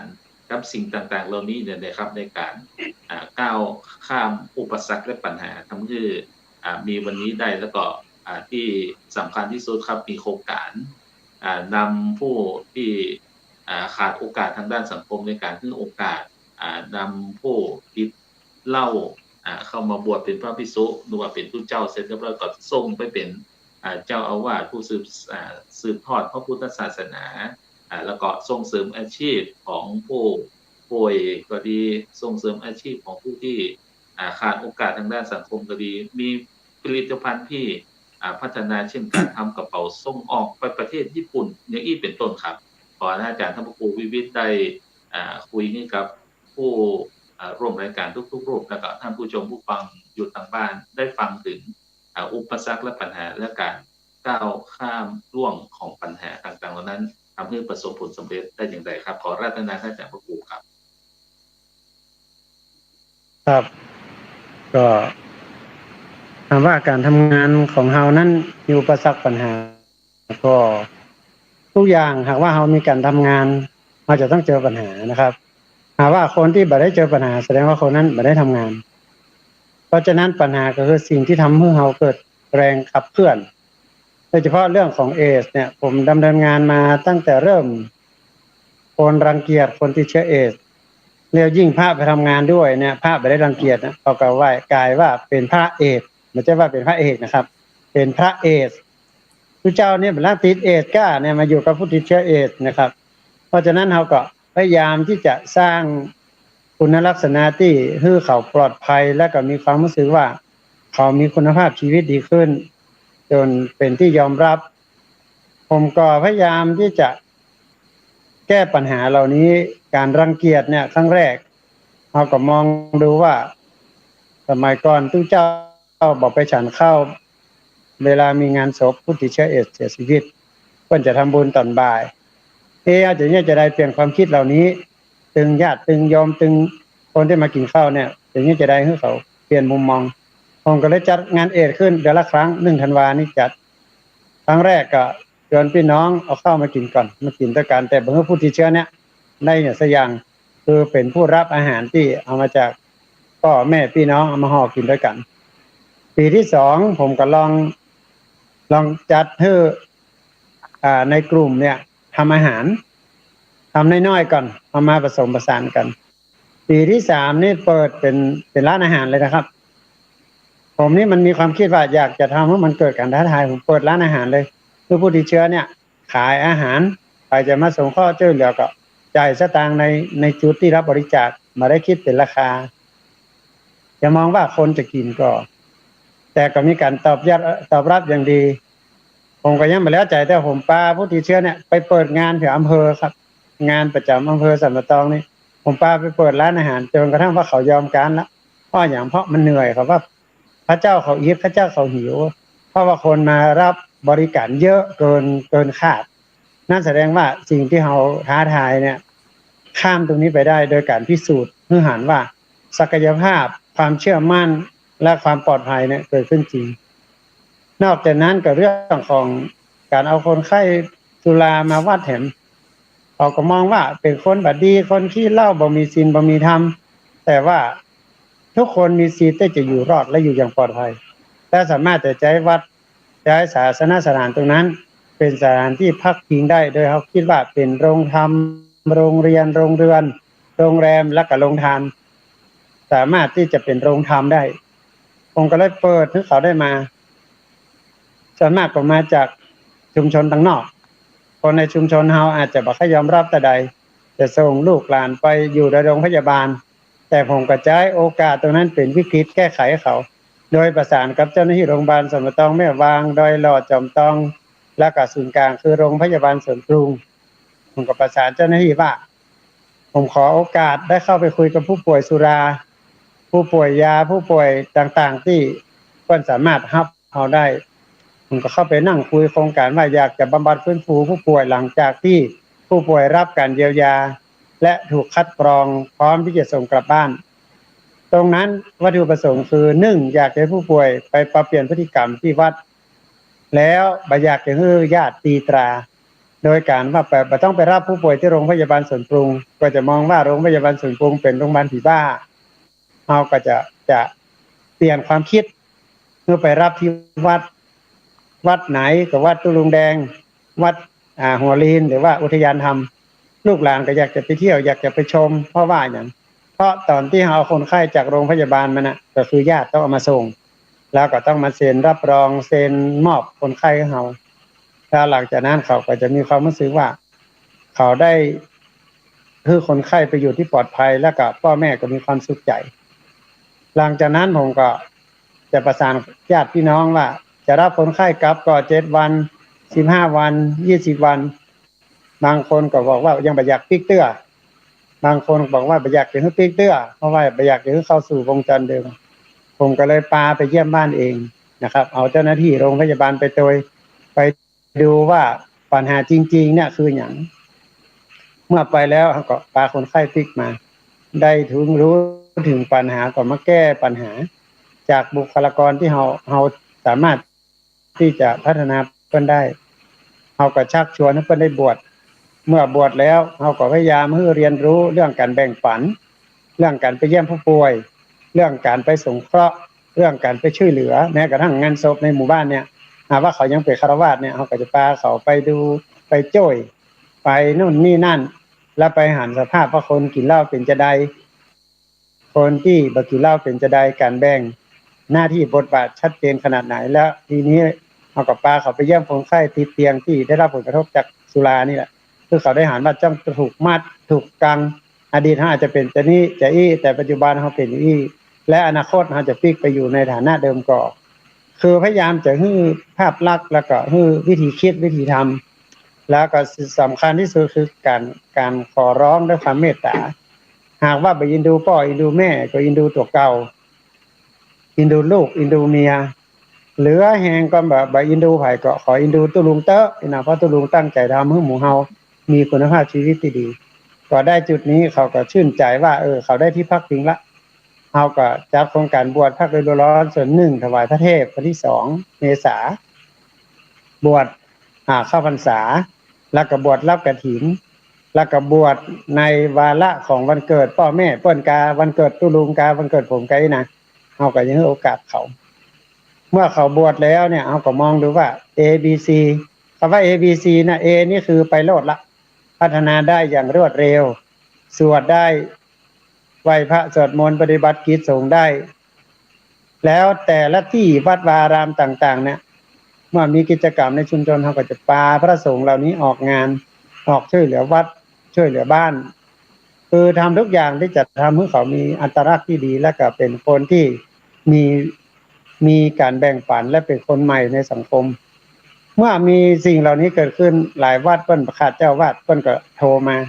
อยากให้ได้ทุกเจ้าไปจำพรรษาอยากให้ได้ทุกเจ้าไปอยู่สัก 4-5 ตนเพื่อรับกฐินปีนี้เราก็จะคัดสรรว่าA นี่ออกงานได้ B นี่ก็ต้องพัฒนาอยู่ C นี่ก็ต้องประคับประคองอยู่เนี่ยครับผมก็ส่งไปอยู่ลำปางอยู่ประมาณ6รูป3วัดแล้วก็เป็นเจ้าวาดอยู่ที่หางดงแล้วก็อยู่ที่สันปะตองนี่ก็มีอยู่ฮอดองค์ก๋อยแล้วก็ที่อำเภอแม่วางเพราะฉะนั้นผมนี่ทำงานในเชิงรุกและก็ไม่ได้มองแค่ในระบบใกล้เคียงแต่จะทำทุกวัดที่เป็นวัดในพุทธศาสนาก็ได้มองว่าวัดทุกวัดคือวัดของเราไม่ได้มองว่าวัดหัวรินตะอันวัดโน่นนี่ตะอันแต่ว่าวัดทุกวัดที่เมื่อมีพระสงฆ์อยู่ซึ่งเป็นศาสนสถานที่ศรัทธาญาติโยมมีความศรัทธาที่จะช่วยกันสร้างเนี่ยคือวัดที่เราจะต้องพัฒนาร่วมกันโดยเฉพาะปีนี้วัดหัวรินก็เป็นวัดประชารัฐสร้างสุขเป็นวัดอปต.เป็นวัดโรงเรียนพุทธศาสนาเป็นวัดพระอสว.เป็นศูนย์กลางเรื่องของชุมชนคุณธรรมเป็นเรื่องของหมู่บ้านต้นแบบศีล 5นะครับแล้วก็สิ่งที่เราได้เจอปัญหาเนี่ยเราจะเข้าไปหาปัญหาโดยตรงโดยที่ไม่ได้มกปัญหาไว้แล้วก็จะนำผู้นำชุมชนต่างๆเข้ามาแก้แต่ละจุดโดยเอาปัญหาเป็นศูนย์กลางแล้วก็เอาแต่ละภาคส่วนเข้ามามีส่วนร่วมทุกภาคส่วนที่เกี่ยวข้องกับเรื่องนั้นๆนะครับผมแล้วก็สิ่งที่ผมได้ไปดำเนินการหรือว่าออกบูธเนี่ยก็ทำให้ได้เครือข่ายวันนั้นผมก็ได้ซีนเพื่อจ้างฟ้อนเห็น14ผืน มาจากลำพูนส่งมาถึงละแล้วจ้างฟ้อนกำลังเริ่มฟ้อนเล็บพ่อจะเอาไปทำบุญกฐินที่ชลบุรีก็อยากจะเอาวัฒนธรรมประเพณีเนี่ยไปเผยแพร่เรื่องฟ้อนเล็บนะครับจากที่ว่าฟ้อนศีล 5เป็นประจำอยู่แล้วก็ได้ไปหันหมวกของวัดอย่างบ่ฮู้ที่เปิ้นมีก๋วยเตี๋ยวถ้วย10 บาทนั่นนะผมก็สร้างมา100 ใบเพราะว่าจะเอามาเป็นของที่ระลึกของพี่น้องที่เป็นมาทอดกฐินนะครับเพราะฉะนั้นปีนี้ก็เลยแบ่งปันกฐิน9วัดไปให้ลูกศิษย์ครับที่ผมส่งไปเป็นเจ้าวาดเพราะไม่ได้แค่ทอดทิ้งไม่ได้เอาไปทิ้งไม่ได้ไปปล่อยแต่ว่าเราจะติดตามไปดูว่าสิ่งที่เขาขาดคืออย่างน้อยๆก็ได้มีผ้าคลองผ้าไตรผ้ากฐินคลองเพราะฉะนั้นสิ่งเหล่านี้เนี่ยผมเลยบอกว่าทุกคนที่มาดำเนินการในโครงการหรือว่าจะมาเยี่ยมดูงานหรือว่ามีการไปแลกเปลี่ยนเรียนรู้เนี่ยผมบอกเขาเลยว่าอย่าไปลืมวัดหากว่าเรามีวัดไปตัวเนี่ยเราจะครอบคลุมเพราะอย่างวัดก็จะทำหน้าที่ได้เต็มร้อยอบต.ก็มีงบสนับสนุนเทศบาลก็ดีหรือว่าชุมชนเนี่ยเมื่อขาดวัดเนี่ยเขาบอกมีจุดศูนย์กลางเมื่อมีจุดศูนย์กลางได้เนี่ยงานก็จะไปได้ดีนะครับเพราะฉะนั้นก็ขอนิมนต์ทุกรูปเชิญชวนทุกท่านญาติโยมทุกคนนะครับสามารถไปศึกษาดูงานได้ทุกเรื่องตั้งแต่เยาวชนถึงผู้สูงอายุแล้วก็เรื่องอาหารการกินนะท่านไม่ต้องห่วงนะครับผมยินดีที่จะดูแลและก็ดูแลอย่างดีตอนนี้เรากำลังทำอาหาร4 ภาคเหนือกลางอีสานใต้ทุกอย่างมาที่นี่ไม่ได้กินไม่ใช่ตุ้ลุงแดงนะครับเพราะฉะนั้นก็ขอฝากท่านอบต.ทุกท่านประธานหน่วยอบรมทุกหน่วยองค์กรทุกองค์กรหาว่าสนใจก็ประสานได้ที่ส่วนกลางและก็ขอท่านพระครูเฮลานได้ประสานโดยว่าหน่วยอบรมประชาชนที่ไหนจะมาพักแรมมานอนที่นี่มีที่พักที่แรมแล้วก็มีที่กินอิ่มนอนอุ่นนะครับหุ่นบ่ต้องเกี่ยวเรามีทุนเรามีบุญเรามีทานบ่ต้องถามเรื่องต้นทุนครับต้นทุนมันอยู่ที่ใจเนาะเมื่อใจเฮาดีจิตเฮาดีทุกอย่างมันจะมาเองครับผมก็ขอถวายความเคารพแลกเปลี่ยนอย่างตั้งใจครับผมสาธุครับ ครับขอสาธุครับขอขอบคุณท่านอาจารย์พระครูวิวิทย์ประชานุกูลสถานโยมนั้นได้ฟังถึงหลักวิธีการทำงานปัญหาและอุปสรรคของท่านอาจารย์พระครูนั้นได้ชี้เห็นว่าระยะทางพิสูจน์ม้าการเวลาพิสูจน์คนได้เห็นถึงแนวทางของการทำงานของอาจารย์พระครูวิวิทย์ก็ฟังแล้วชื่นใจนะครับถือว่าเป็นอบต.ต้นแบบของหลายๆแห่งว่าปัญหาอุปสรรคต่างๆนั้นสามารถก้าวข้ามล่วงพ้นไปได้โดยอย่างที่เพิ่นบอกว่าวิริเยนะทุกขมัจเจติสามารถก้าวล่วงพ้นได้ด้วยความเพียรความหมั่นถามว่าไปออกงานแต่ละครั้งผมว่าทุกลุงใครจะโพสต์ตื่นนะครับอาจจะบ่มีกำไรแต่ เรื่องทุนไม่ต้องพูดถึงครับ ใช่ครับสิ่งต่างๆที่สำคัญที่สุดคือการให้โอกาสและก็การใช้หน้าที่ของตัวเก่าก็คือเป็นพระสงฆ์สังฆพัฒนาตามข้อที่เราได้ตั้งไว้ได้ทำหน้าที่ของตัวเองอย่างดีที่สุดอันนี้ก็ชื่นใจนะครับอาราธนาอบต.ทุกแห่งนะครับถ้าหากว่าเว้นอาจจะไปเยี่ยมชมได้มาเนี่ยมันต้องกลัวเรื่องอาหารชานการกินนะครับก็มีบริการพร้อมสถานญาติโยมเอาตัวหรือว่าจะสนับสนุนทางด้านส่งเสริมอาชีพตลอดจนถึงกิจกรรมก็สามารถทำได้ทักทายท่านผู้ชมผู้ฟังคุณโยมเอื้องดินทีนล้านนาก็บอกชัดเจนเจ้าคุณโยมอิทธิพรจริยาเวทก็บอกภาษาทุกคุณโยมบุ๋มเข้าหอมก็บอกสาทุกคุณโยมบานเย็นคุณโยมแอจากลูกการณรำพูนก็บอกกราบสาธุพระคุณเจ้าทุกรูปที่ได้ทำงานเพื่อสังฆพัฒนาเพื่อประชาชนต่อไปท่านอาจารย์ปรัชญ์อดุลครับสุรปัญโยอบต.ดอนแก้วเฮาอยากจะฝากให้ท่านผู้ชมผู้ฟังที่อยู่ทางบ้านและโดยอบต.อื่นๆได้ชี้แนะชี้นำตลอดจนถึงอุปสรรคปัญหาในการทำงานว่าอบต.ดอนแก้วของเรานั้นเมื่อได้รับโอกาสจากพระผู้ใหญ่แล้วใช้โอกาสนั้นอย่างไรครับในการทำให้กิจกรรมโดยอบรมประชาชนนั้นไปได้ดีมาจนถึงปัจจุบันครับขอรับหน้าท่านอาจารย์ปรัชญ์อดุลสุรปัญโยครับครับขอถวายความเคารพอีกครั้งหนึ่งนะครับตอนนี้ที่น้ำโจ้ฝนตกนะครับอาจจะมีเสียงรบกวนก็ต้องขออภัยนะครับสำหรับกำมวลอบต.ดอนแก้วนะครับที่กระผมได้ดำเนินการส่วนใหญ่นั้นอย่างที่หลวงพ่อพระครูวิวิทย์ว่านะครับถ้าบ่มีปัญหาก็คือบ่ได้ทำงาน อันนี้คือเรื่องจริงนะครับเพราะว่าผมก็ว่าเป็นกำลังใจที่ดีที่พระเดชพระคุณหลวงพ่อได้ให้กำลังใจหลายอย่างทำให้พระรุ่นใหม่ๆได้กล้าทำงานนะครับเหมือนที่หลวงพ่อได้ทำแต่ผมในการดำเนินงานของอบต.ดอนแก้วในส่วนใหญ่ก็จะเอาจากส่วนกลางนะครับหมายถึงอำเภอมีกิจกรรมแบบใดที่เป็นส่วนของอำเภอบางทีก็จะย่อลงมาจัดในตำบลเพราะว่าส่วนหนึ่งนั้นโยมบางส่วนก็จะเดินทางไปลำบากในการไปร่วมกิจกรรมก็จะย่อจากโครงการใหญ่มาเป็นโครงการเล็กอย่างนี้เป็นต้นนะครับหรือแม้แต่บางอย่างก็ต้องมีเรียกว่าการประชาสัมพันธ์โชคดีที่ยุคใหม่เรามี Facebook มี LINE ก็ทำให้การประชาสัมพันธ์เกิดความรวดเร็วและกระชับนะครับโดยกิจกรรมของหน่วยอบรมประชาชนประจำตำบลซึ่งตั้งแต่ยุคแรกๆโชคดีตรงที่กับผมได้มีโอกาสเจอหลวงพ่อพระพยอมสมัยนั้นนะครับท่านได้มาเป็นองค์เทศให้ผมถึง3ครั้งนะครับในโครงการพัฒนาคุณภาพชีวิตระดับตำบลนะครับมีท่านพระมหาสมปองสมัยนั้นนะครับครูบาอาจารย์หลายรูปซึ่งมันก็คิดว่าเวลาทำงานตามกระแสเนี่ยนะครับมันจะได้รับการสนใจจากคนในยุคในช่วงแต่ละจังหวะนะครับผมว่าบางทีกระแสที่มันมาเนี่ยแล้วเราสามารถเอากิจกรรมไปประยุกต์เพื่อมันเข้ากับยุคสมัยนะครับมันก็จะได้รับความสนใจมีอยู่ครั้งหนึ่งครับพวกเรากับลูกศิษย์ลูกหาในวัดนะครับเราก็คิดกันง่ายๆมีอยู่ครั้งหนึ่งครับน้ำท่วมที่อุบลราชธานีเราก็คิดว่าเราน่าจะไปบริจาคของกันที่นั่นนะครับ เราคิดง่ายแต่บางทีมันเป็นคิดใหญ่ ครับ ทั้งนั้นก็บ่น่าเชื่อนะครับว่าหลวงพ่อเจ้าคณะอำเภอจะสนับสนุนและถือเป็นวาระการประชุมของอำเภอท่านเห็นว่าเป็นโครงการที่ดีก็เลยเกิดโครงการพัฒนาต่อมาคือโครงการวัดช่วยวัดและวัดช่วยบ้านนะครับมาถึงปัจจุบันนี้ผมคิดว่ามันคือจุดเริ่มต้นอย่างหนึ่งเราสามารถระดมการช่วยเหลือนะครับจากเชียงใหม่ไปอุบลราชธานีได้ทั้งงบประมาณไปบริจาควัดนะครับเป็นค่าน้ำค่าไฟวัดหนึ่งก็ประมาณ 4-5,000 บาทได้เกือบ20กว่าวัด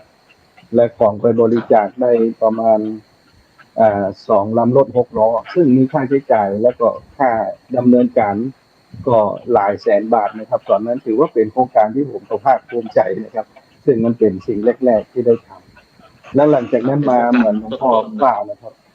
ครับมันทำให้เราทำงานแล้วก็เห็นผลสำเร็จเห็นทุกคนให้ความช่วยเหลืออนุเคราะห์แล้วก็เราดำเนินการมันก็ทำให้มีกำลังใจในการทำงานนะครับแล้วก็มีกิจกรรมที่เกิดขึ้นในวัดเนี่ยนะครับมันก็อย่างที่ผมว่ามันก็ย่อส่วนลงมานะครับจากหน่วยใหญ่ลงมาหน่วยย่อยมันก็ทำงานได้ง่ายขึ้นเพราะเรามีโมเดล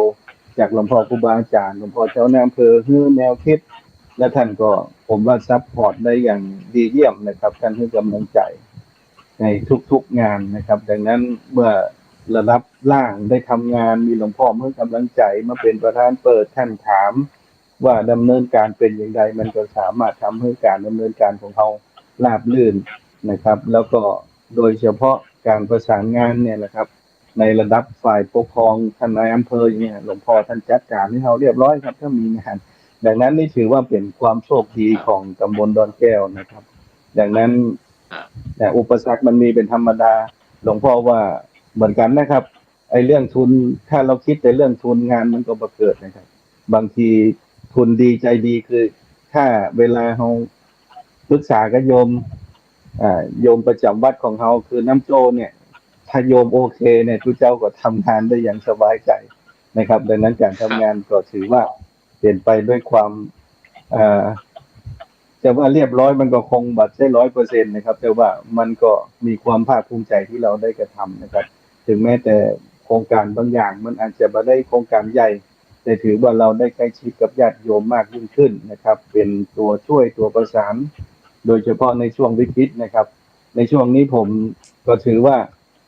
ได้รับโอกาสหมายถึงว่าครูบาอาจารย์ท่านก็จะโทรมานะครับเพื่อกำลังใจแล้วก็อย่างช่วงน้ำท่วมนี่ครับอุบลนะครับศรีสะเกษสุรินทร์ซึ่งมีครูบาอาจารย์ที่รู้จักกันท่านก็โทรมาท่านบอกว่าบ่ต้องขนไปเพราะตอนนี้เข้าพื้นที่บ่ได้แต่ไว้ส่งไปทีหลังอย่างนี้นะครับมันก็ทำให้เราอย่างน้อยท่านก็นึกถึงเราในยามที่ท่านคับขันนะครับมันก็สามารถจะมีกำลังใจในการที่จะดำเนินงานเพื่อช่วยเหลือเหมือนหลวงพ่อพระครูว่านะครับหลวงพ่อพระครูว่าอยู่ที่ไหนก็คือพระศาสนานะครับวัดอยู่ที่ไหนก็คือวัดในพระศาสนาดังนั้นทุกที่เป็นเปรียบเสมือนบ้านทุกแห่งดังนั้นเราก็สามารถสร้างเครือข่ายได้มากยิ่งขึ้นนะครับดังนั้นผมว่าเป็นสิ่งที่น่าภาคภูมิใจนะครับอาจจะไม่ได้อธิบายว่ามีโครงการอะไรอย่างมากมายนะครับแต่ว่ามันก็ถือว่าเป็นครั้งแรกนะครับในความภาคภูมิใจก่อนนะครับดังนั้นเอาไว้ตรงหน้านะครับเนาะครับผมครับผมขอบพระคุณครับขอบพระคุณครับครับขอบคุณนะครับอาจารย์ประหลัดอดุลสถานญาติโยมได้ฟังหรือยังว่าพระสงฆ์รุ่นใหม่นั้นก็มีแนวคิดและวิธีการนั้นในการช่วยเหลือเพื่อประโยชน์สุขแห่งมหาชนก็เป็นสิ่งที่น่ายกย่องเหลือเวลาในการจัดรายการพระสงฆ์สังฆพัฒนาแฮม4 นาทีอาจารย์ก็อาจจะเพื่ออาจารย์พระสมโพธิสันตจิตโตได้พูดถึงว่าอบตบ้านทาของเขาเนาะพูดง่ายผมพ้องว่าอบตบ้านทาบอกว่าอบตบ้านทาถือว่าเป็นอบตไกลปืนเที่ยงแต่การทำงานไม่ได้ไกลปืนเที่ยงเลยคืออาจารย์ได้ใช้เวลา2 นาทีครับแล้วก็ได้รัตนาจากพระครูอิรันได้สรุปปิดท้ายว่าในการออกรายการวันนี้มีความภาคภูมิใจหรือว่ามีความพึงพอใจแค่ไหนครับรัตนาท่านอาจารย์สมโพธิครับ2 นาทีครับขอกราบขอ อนุญาตแห่งครั้งหนึ่งนะครับก็ขอกราบนมัสการครูบาอาจารย์ทุกรูปนะครับแล้วก็เจริญพรศรัทธาสาธุชนนะครับก็จะใช้เวลาตัวนี้นะครับในส่วนของอบต.ตำบลแม่ทาของเฮานะครับแต่ก็อย่างที่บอกก็คือว่าของเฮาทำงานร่วมสองตำบลนะครับก็เป็นทั้งตำบลแม่ทาและทาเหนือนะครับปัญหาอุปสรรคของเฮานะครับก็จะมีที่ผมมองนะครับก็คือจะมี2ส่วนด้วยกันก็คือ1เวลานะครับ2คือในส่วนของประชาชนนะครับเวลาหมายถึงเวลาไหนที่เขาจะจัดงานเพื่อให้เข้ากับอันดับที่2คือประชาชนในพื้นที่นะครับเพราะประชาชนในพื้นที่เนี่ยก็จะเป็นในส่วนของเขาเป็นในส่วนของชนบทนะครับซึ่งประชาชนส่วนใหญ่เนี่ยทำไร่ไถนาหรือทำสวนนะครับเขาจะทำกิจกรรมบ่อยเกินไปก่อนมาเข้าถึงประชาชนเพราะประชาชนก็จะต้องไปทำมาหากินเขาก็เลยต้องปรับเวลาแล้วก็ปรับอย่างใดที่หรือจะจัดกิจกรรมแบบไหนเพื่อให้ประชาชนเข้ามาหาเขานักขึ้นนะครับถ้าหากว่าเขาบ่ได้เช่นในส่วนของการที่จัดกิจกรรมถ้ากิจกรรมมีการจับฉลากแจกของรางวัลต่างๆตัวเนี้ยครับเขาก็จะเป็นการดึงประชาชนเนี่ยเข้ามาได้นักขึ้น2คือช่วงเวลาที่บอกไปเป็นอันดับแรกเลยก็คือจะจัดช่วงเวลาไหนที่ให้ประชาชนเนี่ยมาร่วมงานนักที่สุดเฮาลองผิดลองถูกหลายครั้งเหมือนกันจัดในส่วนของภาคเจ้าก็ดีกลางวันก็ดีหรือภาคค่ำก็ดีนะครับเฮาจะหันเลยว่าใน3ภาคเนี่ยเฮาจะได้กลุ่มบุคคลต่างกันนะครับในส่วนของกลางวันบางครั้งส่วนใหญ่เฮาก็จะได้ในส่วนของผู้สูงอายุนะครับแต่ภาคค่ำเขาจะเสียกลุ่มผู้สูงอายุไปเพราะว่ากลางค่ำกลางคืนบางทีลูกหลานก็บ่อยากให้พ่อแม่ออกบ้านกลัวจะเกิดอุบัติเหตุต่างๆนะครับตรงเนี้ยครับเป็นปัญหาที่เราได้เจอมานะครับเดี๋ยวโอกาสข้างหน้าถ้าหากได้จัดรายการก็จะได้เพิ่มขึ้นนะครับขอนมัสการครับขอบคุณนะครับท่านอาจารย์พระสมโพธิได้ชี้เห็นว่าเหมือนกับสุภาษิตจีนว่ารู้เขารู้เรารบ100 ครั้งชนะ100 ครั้งต้องรู้ถึงปัญหาถึงจะประสบความสำเร็จในการทำงานนะครับสุดท้ายวันนี้ขออาราธนาท่านอาจารย์พระครูอิรันสุภาธาดาก่อนที่จะได้นำผู้ฟังออกจากรายการพระสงฆ์สังฆพัฒนาได้สรุปว่ารายการอู้จาปราศัยซึ่งกันและกันในวันนี้ท่านอาจารย์ได้แนวคิดวิธีการและก็ขอให้กำลังใจโดยอบรมประชาชนทั้ง3แห่งที่ร่วมรายการและก็โดยอบรมประชาชนที่รับฟังอยู่ทางบ้านที่รับฟังรายการครับขออาราธนาท่านอาจารย์พระครูอิรันครับอาจารย์เปิดไมค์ด้วยครับจะได้ว่าเวลามันน้อยเหลือเกินชั่วโมงเกินเนี่ยสำหรับคนทำงานแล้วรู้สึกว่ามันน้อยขนาดเลยเนาะแต่ผมก็ต้องเป็นกำลังใจให้กับทั้ง3หน่วยนะโดยเฉพาะหลวงพ่อพระครูวิเวศนี่เป็นเรียกว่าเก่าละเนาะถ้าเป็นนักมวยรุ่นนี่ละแต่ละรุ่นใหม่ก็คงจะได้ก็โชคดีว่ามันมีพี่เลี้ยงดีเนาะเนี่ยดูแล้วทั้ง2หน่วยเนี่ยก็ถือว่าการทำงานนี่ระดับแรกคือทุกท่านทำด้วยใจกันละแล้วก็ยังคมคอก็คงจะเป็นกำลังใจให้กับหน่วยอบต.ที่ว่าท่านเล็กๆจริงในอบต.คำว่าเล็กๆเนี่ยมันเนี่ยผมเขานี่ก็มีแค่4 วัดก็ตำบลไม่ให้เงินมี4 วัดด้วยกันก็มีอยู่1หน่วยมี6 หมู่บ้านด้วยกันก็ถือว่าเล็กๆเหมือนกันนะอย่างท่านทุกท่านว่าเขาโตมาจากเล็กๆนะแล้วก็พัฒนาเรื่อยๆสิ่งสำคัญก็คือก็ต้องมีใจในการทำงานก่อนหลังจากนั้นเขาก็มาแก้ปัญหาเป็นช็อตไปหลังจากนั้นเขาก็สามารถประมวลวิธีการต่างๆอย่างวันนี้ก็ได้รับความรู้จากหน่วยอบรมแต่ละที่ท้องที่ในการปรับเปลี่ยนวิธีการและก็การที่มอบโครงการต่างๆให้กับสังคมโดยทั่วไปโดยที่ไม่ได้หวังผลเฉพาะแค่สารพีแต่ยังยิ่งไปที่อื่นแหมเนี่ยอันนี้ก็คือโครงการอย่างที่น่าชื่นชมกับของทางสารพีแม้แต่หลวงพ่อหัวลินก็เหมือนกันนะที่ยังส่งความปรารถนาดีให้กับสังคมในการพัฒนาชุมชนแบบส่วนหนึ่งและก็ส่วนบ้านทาก็มีการปรับเปลี่ยนประยุกต์ให้เข้ากับสถานการณ์ความเป็นอยู่ท ที่นี้ก็เดียวกันเขาก็ใช้คำว่าในการประยุกต์อย่างเช่นธรรมะศิลปะดนตรีเนี่ยเขาไปต้องใช้วิธีการมีทั้งการแสดงฟ้อนกลองบูชากิจกรรมนักเรียนการเทศแล้วก็การฟ้อนรำต่างๆมันก็ทำให้ได้ทุกภาคส่วนกิจกรรมเขาเลยทำให้คนสนใจมันเรละอ่อนคนกลางคนทั้งกลุ่มแม่บ้านทั้งกลุ่มเยาวชนต่างๆที่สามารถร่วมในการเข้ามากิจกรรมนั้นๆของแต่ละ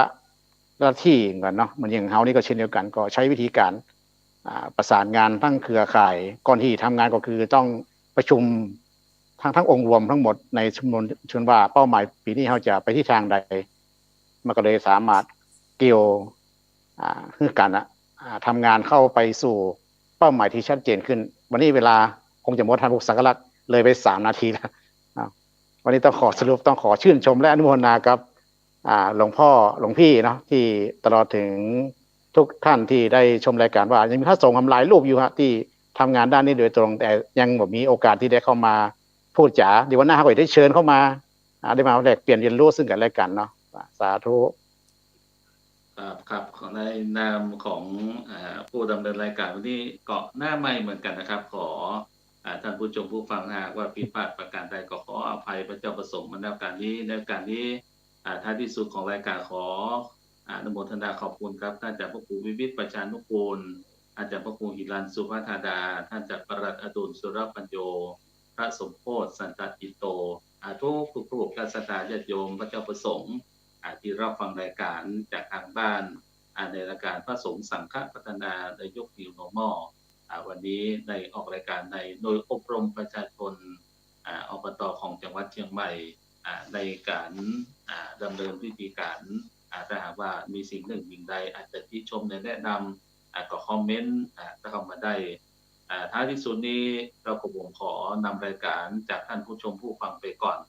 ท้ายที่สุดขอกล่าวคำว่ารับฝันดีมีเงินใจไร้โลคาปัญญาที่บัดเจ็บบัดจนคือร่ำรวยเงินทองคือทุกท่านนั้นมีอายุมั่นยืนยาวเหมือนกันทุกคนขอกล่าวคำว่าอนุโมทนาบุญสาธุ